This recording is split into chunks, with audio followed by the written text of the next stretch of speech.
Եվրոպայի ողբերգությունն է, որ իր քաղաքակրթության հիմքը ընդունեց ոչ թե հայկական, այլ հին հունական մշակույթը։ Սա լեգենդար Տրոյան հայտնաբերած գերմանացի գործարար եւ հնագետ Հենրիխ Շլիմանի խոսքերն են։ Եթերում 22-րդ դարն է։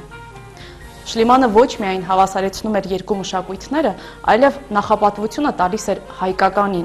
ասելով, որ Հայաստանը հնդեվրոպական քաղաքակրթության օրանն է։ Մարզկությանը միշտ էլ հուզել են այն հարցը, թե ով ենք մենք, որտեղից ենք եկել եւ ուր ենք գնում։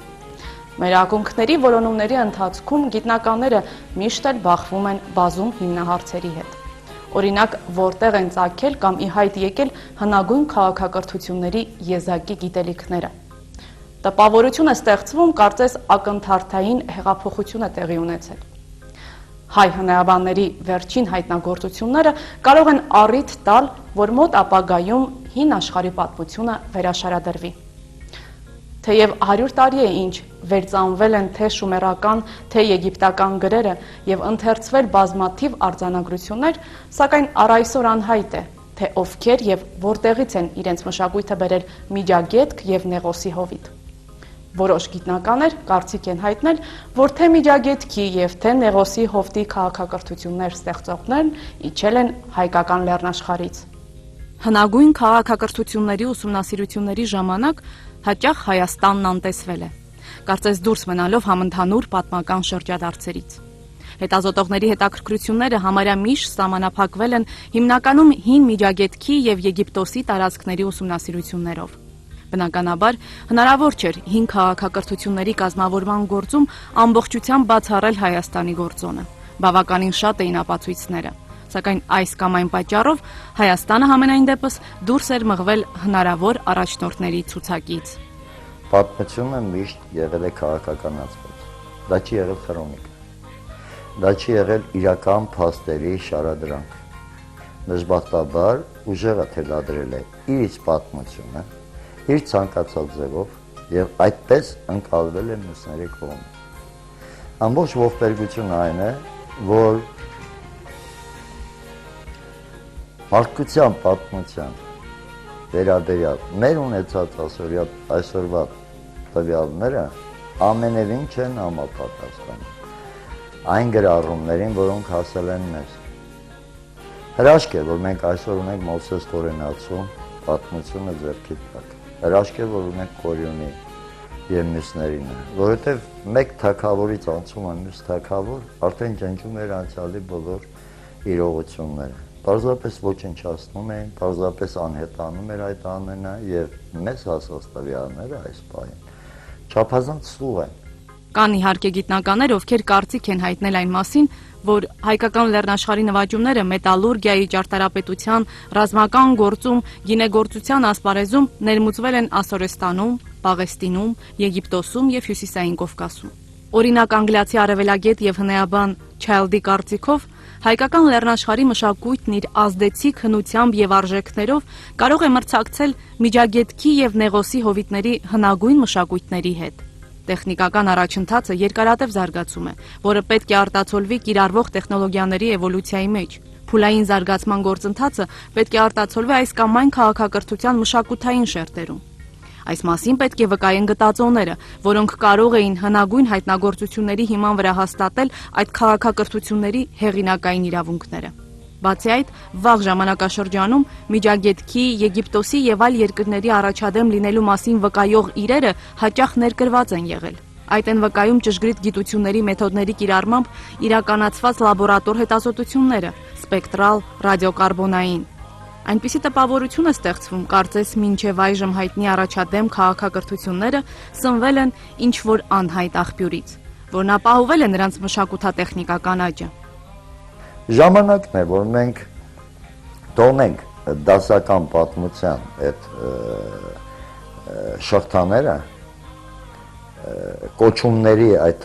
տարօրինակ եւ դաժան համակարգը, որը մի կողմից ճիշտ է, մյուս կողմից իսկապես սպանում է ճշմարիտությունը։ Եվ փորձենք գտնել ճշմարտությունը պատմական անցյալի այս բոլոր էջերի մեջ։ Կարծես թե տարբեր ժամանակներում, տարբեր մարդկանց համար, տարբեր քաղաքակրթությունը հենց նվիրվել են։ Նվիրվել են բուրգերը, նվիրվել են աստեկական բուրգերին, նվիրվել են հանկարծակի լիքը գիտություններ, հետո գիտությունները ժողովուրդը կարողացել է պահպանի կամ չի պահպանել ու գնացել է։ Ինչ-որ տարօրինակ տեսակետներ կան, բաներ կան, տեսություններ կան, որ քաղաքակրթությունները ծնվում են, հետո մահանում են։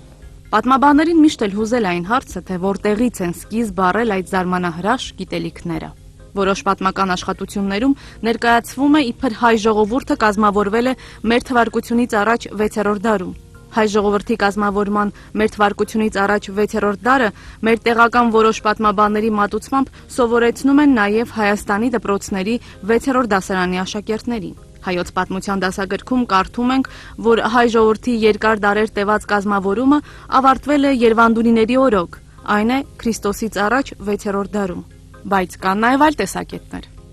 Հայաստանի բուհերում հայ երեխաներին դեռևս շարունակաբար սովորեցնում են, որ քաղաքակրթությունը ծնվել է երկրորդ հազարամյակում, երբ եգիպտացի խորամանկ լավ տղաները հանկարծ ստեղծեցին հողագործություն եւ անասնապահություն։ Շատ տխուր է, որովհետև Քեմբրիջում եւ մյուս համալսարաններում իրենց երեխաներին ճշմարտությունն են ասում, որ հայկական լեռնաշխարհում էր ծնվել թե անասնապահությունը, թե հողագործությունը, թե տեքստիլի արդյունաբերությունը, թե քարի մշակումը եւ այնտեղից միայն մետաղների այդ արվեստը, ճարտարապետությունը, շինարարությունը շարունակաբար իջավ ներքև, ստեղծեցին նոր քաղաքակրթության օջախներ, այդ թվում Շումերը, այնուհետև Եգիպտոսը եւ այդ ամենը այստեղից է գնացել։ Մեր երեխաներին կարծես թե տաբու է դրված, չի կարելի նրանց իմանալ։ Բայց չգիտես ինչու, Անգլիայում սովորող մանուկը կարող է ճշմարտությունը իմանալ։ Մերը չի կարող իմանալ։ Խնդրեմ, նայեք սա։ Պարզ երևում է, որ քաղաքակրթության սկիզբը այդ լուրջ գիտական հաստատությունում ֆիքսում են հայկական լեռնաշխարհից։ Իհարկե որևէ տեղ չեն գրում հայկական լեռներ կամ լեռնաշղթա կամ բարձրավանդակ։ Չգիտես խի հայ բառից բոլորը խուսափում են։ Գրում են, ասենք, թե Արևելյան Անատոլիա կամ նմանատիպ արտահայտություններ են թույլ տալիս։ Այնին սա Արմենիան մաժորն ու մինորն է իր հետ։ Ամբողջ խնդիրը այն է, որ հենց իրենց իսկ արդեն իրենց իսկ տեղեկատվությամբ այլևս մարդկային քաղաքակրթության պատմությունը գնում է դեպի արենի քարանձավ, արդեն 6-7 տարի, իսկ շուտով վստահաբար եմ ասում, որ հնագիտությունը կտանի 12-13 հազար տարի Քրիստոսից առաջ, որպես քաղաքակրթություններից մեկի պիկը, որից հետո այն անկում ապրեց ու նորից վերապրեց իր նոր զարգացման փուլը մեր թվարկությունից առաջ 7-րդ հազարամյակում հայկական լեռնաշխարհում, որից տարածվեց Եվրոպա, մինչև բրիտանական կղզիներ 4-րդ հազարամյակում եւ այլն։ Հիմա արդեն գրում են այդ մասին։ 2009 թվականին տպագրված Ավագ դպրոցի 10-րդ դասարանի հայոց պատմություն դասագրքում պատմագիտության թեկնածու դոցենտ Արտակ Մովսիսյանը նույնպես եզրակացնում է. 1980 թվականների սկզբներից հաստատվեց, որ հնդեվրոպական նախահայրենիքը Քրիստոսից առաջ 5-ից 6-րդ հազարամյակներում եղել է առաջավոր Ասիայի հյուսիսում, ավելի որոշակի հայկական լեռնաշխարհում, Փոքր Ասիայի արևելյան շրջաններում, հյուսիսային Միջագետքում եւ իրանական Սարահարթի հյուսիս-արևմուտքում։ Ինքնըստինքյան վերանում է հայերի եկվորության հարցը, քանի որ հնդեվրոպական նախահայրենիքը եղել է հենց այն տարածքում, որում կազմավորվել եւ իր պատմությունն է կերտում հայ ժողովուրդը։ Այսպիսով, Քրիստոսից առաջ 6-րդ հազարամյակի վերջին հայերն առանձնանում են հնդեվրոպական ընդհանրությունից։ Այս ժամանակաշրջանից սկսվում է հայ ժողովրդի ազգային, ցեղային եւ վաղ պետական կազմավորումների ժամանակաշրջանը։ Հայկական լեռնաշխարհը որպես հնդեվրոպական քաղաքակրթության օրան լինելու տեսակետը կիսում է նաև Երևանի ճարտարապետաշինարարական համալսարանի գեոէկոլոգիայի ամբիոնի վարիչ, ճարտարապետության թեկնածու, բնագետ, բնապահպանության, մարդու եւ բնության անվտանգության միջազգային ակադեմիայի անդամ, երկրաբան երկրաֆիզիկոս Սամվել Շահինյանը։ Երհարկումը, որը պարզ երևում է շումերական սալիկներից, երբ նրանք գրում են, որ Հայաստանը հենց այն երկիրն էր, որտեղից իրենք անընդհատ ստանում էին բացի գինուց, քարից եւ այլն, լեռների քարից։ Ամենակարևոր բանը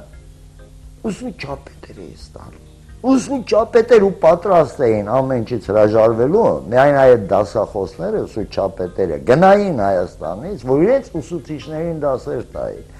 Այս ամենը մտածելու տեղի կատարելն է, բայց վստահաբար եմ ասում։ Այս բիոտոպը իսկապես հզոր էներգետիկ միջավայր է։ Այստեղ իսկապես անընդհատ ծնվում են նոր մտքեր, նոր գիտական հայտնագործություններ։ Նայեք, բարձրապես թվաբանություն արեք, սովորական։ Ինչպես է պատահում, որ հայկական լեռնաշխարհից անընդհատ մտքի հոսքն է, արտահոսքում է։ Մտքի, խելքի։ Ինչ որ մի բան կա, որը հետազոտել է պետք, ինչ սարքավորումները, ես չգիտեմ։ Բայց որ պատմությունը վերադառնում է ամեն անգամ շրջանից յուր, դա իրողություն է։ Որքան ուզում եք փնտրեք քաղաքակրթությունների սկիզբն ու վերջը,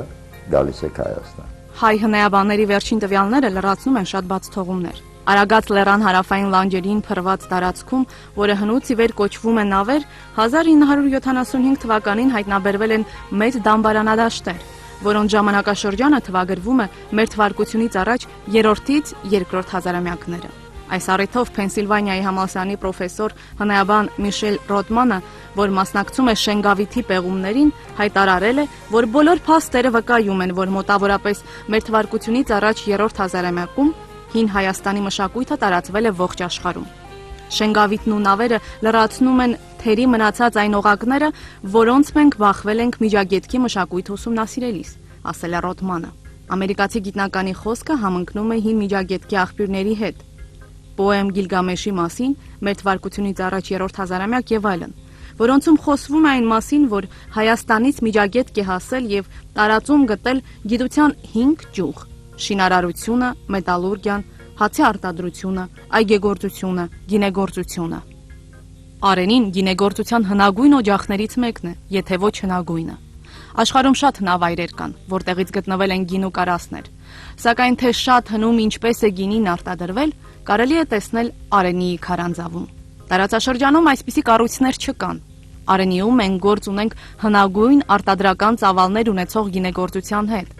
Քրիստոսից առաջ 4-ից 5-րդ հազարամյակ։ Սրան հաջորդող ամենահին հնձանային կառույցը թվագրվում է Քրիստոսից առաջ 2-րդ հազարամյակով։ Այն գտնվում է Իսրայելում։ Իրենց հերթին խաղողի մշակությունը, որոգելի այգեգործությունն ու գինեգործարանը խոսում են զարգացած հասարակության մասին։ Հիշեցնենք նաև դարձյալ Վայոց ձորում հայտնաբերված աշխարհի հնագույն կոշիկի եւ մարդու գլխուղեղի մասին։ Science News ամսագիրը 2009 թվականի հունվարյան իր համարում գրում է. հայկական քարանձավում հայտնաբերվել է մարդկային հինավուրց ուղեղ։ Պեղումներն ի հայտ բերեցին քաղաքակրթության սկզբնավորմանը մոտ գտնվող Սակավ հայտնի մշակույթի մոտավորապես 6000 տարվա հնության մասունքներ։ Թեև հնագիտական առումով Հայաստանն այն աստիճան չի ուսումնասիրված, ինչպես Միջագետքը, Եգիպտոսն ու Պաղեստինը, սակայն եղած հնագիտական փաստերը հաստատում են, որ հայկական լեռնաշխարհի բնիկները եղել են աշխարհի հնագույն երկրագործներ։ Նրանք երկրագործությամբ են սկսել զբաղվել 12-13 հազար տարի առաջ։ Երկրագործությանը զուգահեռ զբաղվել են անասնապահությամբ։ Ժամանակի ընթացքում ընտելացնելով այծ, շուն, ոչխար, վարազ, էշ, կով, գոմեշ եւ ձի։ Դրանց հետևել են խեցեգործության եւ ապա մետաղագործության արհեստների յուրացումը։ Հայկական մշակույթի եւ հին շրջանում քաղաքակրթության առաջնորդողի լավագույն օրինակներից մեկն Արևմտյան Հայաստանի Պորտասար վանական համալիրն է։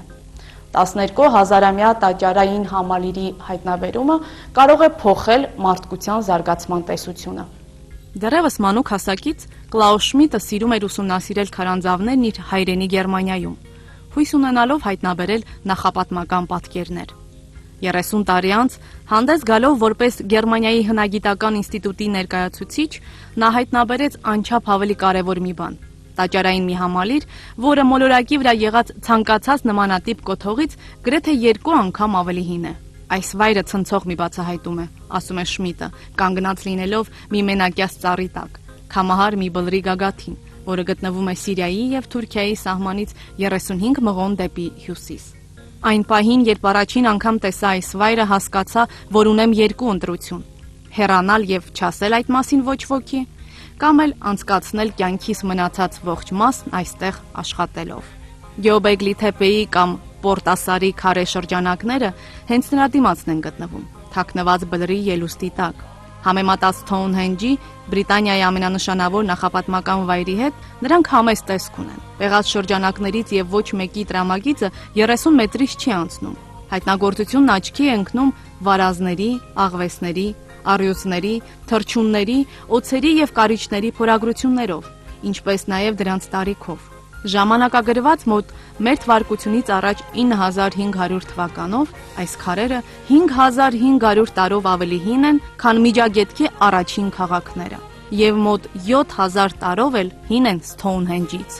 Ընդունված է համարել, որ միայն հիերարխիկ քաղաքակրթությունները կարող են ստեղծել այսպիսի մոնումենտալ շինություններ, եւ որ վերջիներս ի հայտ են եկել միայն հողագործության սկզբնավորման հետ մեկտեղ։ Պորտասարն ամեն ինչ փոխում է։ Այն իրենից ներկայացնում է մշակված համալիր եւ նախահողագործական հնավայր, ասում են շատերը։ Միայն այս փաստը Պորտասարը դարձնում է հնագիտական ամենակարևոր հայտնագործություններից մեկը բավականին երկար ժամանակահատվածում։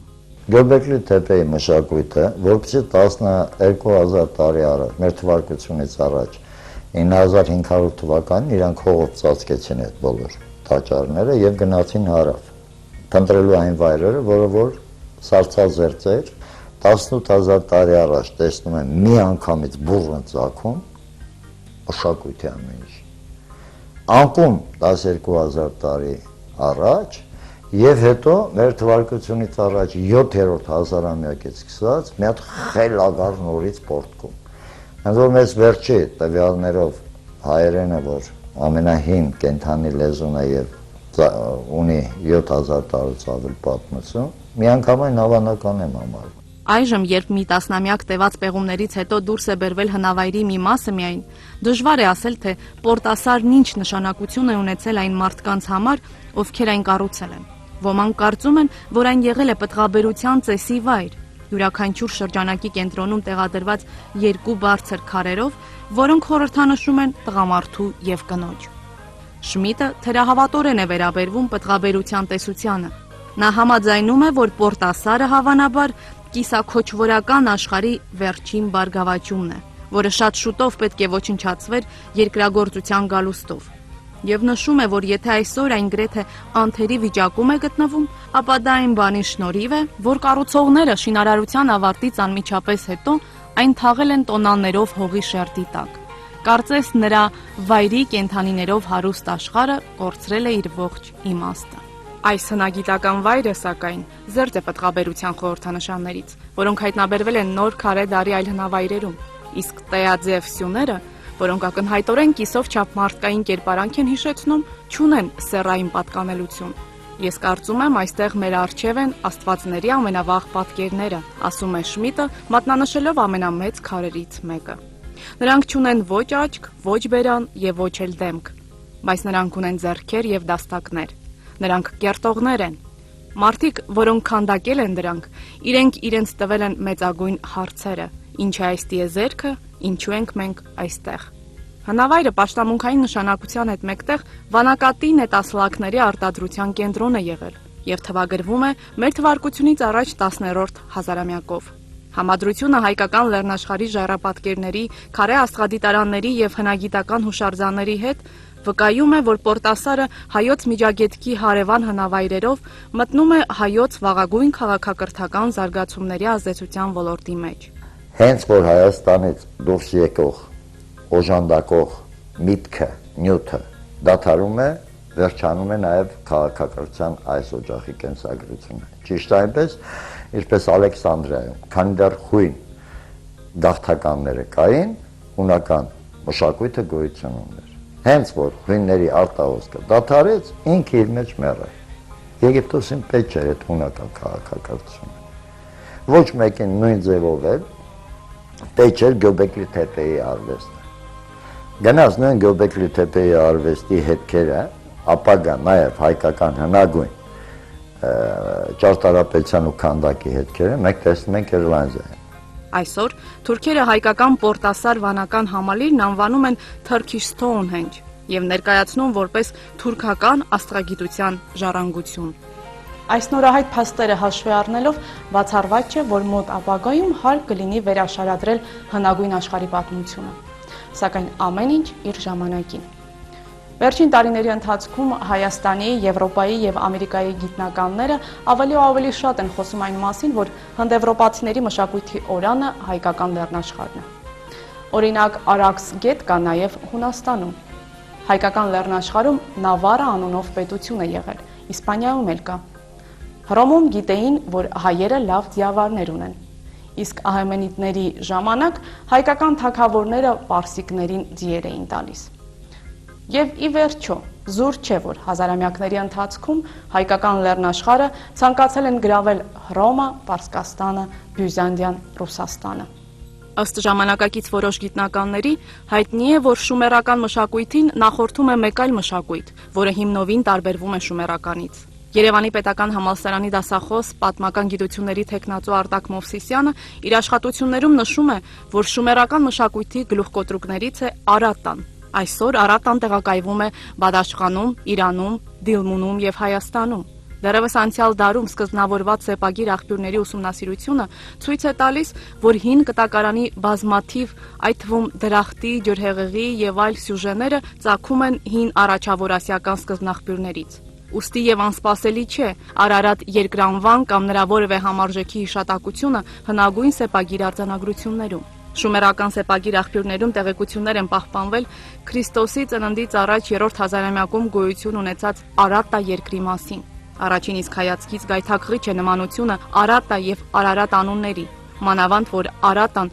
շումերական աղբյուրներում հայտնի է Սուրբ օրինաց երկիր պատվանուն Մագդիրով, ինչը համադրելի է հին եբրայական պատկերացումներում Արարատ Հայաստանի կերպարին։ Գիտնականը ավելորդ չի համարում նշել, որ Արատա, Արարատ Հայաստանը նույն կերպ է ներկայանում ինչպես շումերական, այնպես էլ աստվածաշնչյան վաղ պատկերացումներում։ Երկու տեղում էլ Հայաստանը սրբազան, աստվածանտրյալ տարածք է, դրախտ, ուր արարվում են մարդկության առաջնեկները։ Երկուսում էլ աշխարհակործան ջրհեղեղից հետո Հայաստանը դառնում է մարդկության վերածննդի երկիրը, որտեղ կնքվում է Աստծո ու մարդկանց հավիտենական ուխտը։ Երկուսում էլ հայկական լեռնաշխարհը կրում է անմահության խորհուրդը, կենաց ծառ եւ անմահության ծաղիկ, փակվելով անարժան մարդկության առաջ։ Իդեպ երկուսում էլ մարդկությունը կորցնում է անմահ լինելու հնարավորությունը օծի միջամտության հետևանքով։ Երևի ամենաարժանահավատը, որքան էլ տարօրինակ լինի, որպեսզի անցյալի պատմությունները մենք նայենք, այն շշուկներն են։ Շշուկները, ինչ որ փաստերի արձագանքները, ստվերները, ուրվագծերը, որոնք ուրվագծում են ժողովրդական խոսքի մեջ, մտածողության մեջ, երեխաների խաղի մեջ, օրինակ մեր մոտ կա, չէ, նուրի բան այդպես։ Պարզվում է ամեն անգամ երեխաները խաղում են այն խաղը, որ խաղացել են իրենց տատիկները։ Իսկ տատիկները պատմում են պատմություններ, որոնք շատ հետաքրքիր են, եթե խորքերի մեջ նայենք։ Դրանք պարզապես հեքիաթներ չեն, օրինակ են բերում։ Հայաստանի հայկական լեռնաշխարհի շրջակայքի ժողովուրդների մոտ նույնպես հեքիաթներ կան։ Բոլոր այդ ժողովուրդների, որոնք որ ունեն ծագում հայկական լեռնաշխարհից, բոլորը անխտիր իրենց հեքիաթներում, իրենց հիվանդ հորը փրկելու համար ուղարկում են տղաներին, որ գնա բերի անմահության խնձորը, պտուղը կամ անմահության խոտը, ինչպես որ Գիլգամեշն է գալիս։ Միայն հայկական լեգենդներում է, որ այգում կա խնձորի ծառ, որի պտուղը կամ անմահական պտղի ծառ, որի պտուղը վիշապն է, դրսից գալիս գողանում։ Հետաքրքիր է, այսինքն մենք դրախտի բնակիչներս հայերս ունենք այս լեգենդները, որտեղ մենք պիտի ստիպված ենք պաշտպանելու հիվանդ հոր համար այդ խնձորը պիտի պաշտպանենք վիշապից, որը գալի գողանում է, մյուս բոլոր ժողովուրդների մոտ ընդհակառակն է, կամ գնում են ոսկե գերբը բերելու բանից, Կոլխիդայից, այսինքն մեր տարածաշրջանից, կամ գնում են անմահական խնձորը բերելու, կամ Սվյատիգորը չգիտես ինչու պիտի մեռնելու համար վերադառնալ հորտուն Արարատ լեռան լանջերը, կամ բավարացիները չմասնակցեցին Լեռնանցքի պատերազմին դրա համար Ռոլանդը պարտվեց, որովհետև վավարացիները կռվում էին Նուրիկյան թրով, որը Հայաստանից էին տարել։ Այսինքն բոլորի հիշողության մեջ Ավետիաց երկրի կամ Դրախտաերկրի մասին կամ պատկերացում։ Բայց պատմությունը, քանի որ գրվել է ինչ որ մարդկանց դելադրանքով, այդ իսկ պատճառով պատմական ճշմարտությանը այսօր մենք հաղորդակից չենք։ Ժամանակակից գիտնականները նաև նշում են, որ տիեզերքի հայկական առասպելաբանական մոդելը իր վիշապներով, իր հակասություններով մարդու վրա է խարսխված։ Այսինքն, դեռևս սրանից 8000 տարի առաջ հայերն ապրեցին իրենց ռենեսանսը։ Աշխարհաստեղծ ամբողջ մոդելի հիմքում դրեցին մարդուն։ Բոլոր այն մշակույթները, որոնք որ խարսխված են բնապաշտական սկզբունքների վրա, ունեցել են զարգացում։ Հայկականի հիմքում տղամարդկային նախասկզբունքն է, որն ի դեպ ամփոփված է Խաչքարի մեջ։ Ցույց եմ տալի, որ Խաչքարը, որ մենք արդեն 2000 տարուց, 3000 տարուց ավել տաշում ենք, 3000 տարուց ավել, որ հիմա համարվում է քրիստոնեական հուշարձան։ Դա հայկական հուշարձանն է, դա միայն քրիստոնեական չի։ Դա տիեզերքն է։ Հակասությունների ներդաշնակության օրենքն է։ Երկու օձերն են։ Սև ջուրը, ծով ծիրանի, իրար հետ, որը անդադ այդ երկու վիշապները իրար հետևից են, գեզերաստեղծ վիշապները։ Սերմը, սերմից դուրս եկող ծիլը, կամարակապ պահպանվում է այդ երկու հզոր ոտքերի վրա կանգնած ուղեղից առասված, վերևում պտուղը, արեքակը, մարդու տեսքով։ Կենաց ծառն է, պտուղ, հակասություններ, որոնք հենց պտղի մեջ են, եւ այդ հակասությունների հակադրման ներդաշնակության օրենքը, որը ի վերջո ծնում է արեքակը, տիեզերքը եւ այդ ամենը շարժման մեջ։ Ջրհեղեղի պատմությունից առաջ ծննդոց գիրքը հայկական լեռնաշխարհում է հիշատակում Եդեմ դրախտը, որից ելնող 4 գետերից երկուսը Տիգրիսն ու Եփրատն էին։ Այնտեղ արարվեցին մարդկության առաջնեկները։ Ինչից էլ ակնհայտ է, որ հին եբրայեցիների աշխարհածնության պատկերացումներում Հայաստանն ընկալվել է իբրև սրբազան վայր, որում արարվել է մարդկությունը, վերածնունդ ապրել, փրկվել աշխարհակործան ջրհեղեղից, որում կնքվել է Աստծո եւ մարդկության հավիտենական ուխտը։ Ովքեր են հայոց պատմության կեղծարարները հարցը քաղաքական ենթատեքստ ունի։ Գիտական առումով այն երկար ճանապարհ ունի անցնելու։ Իսկ այն միտումնավոր թերագնահատողները կարծում ենք կմնան անցյալում։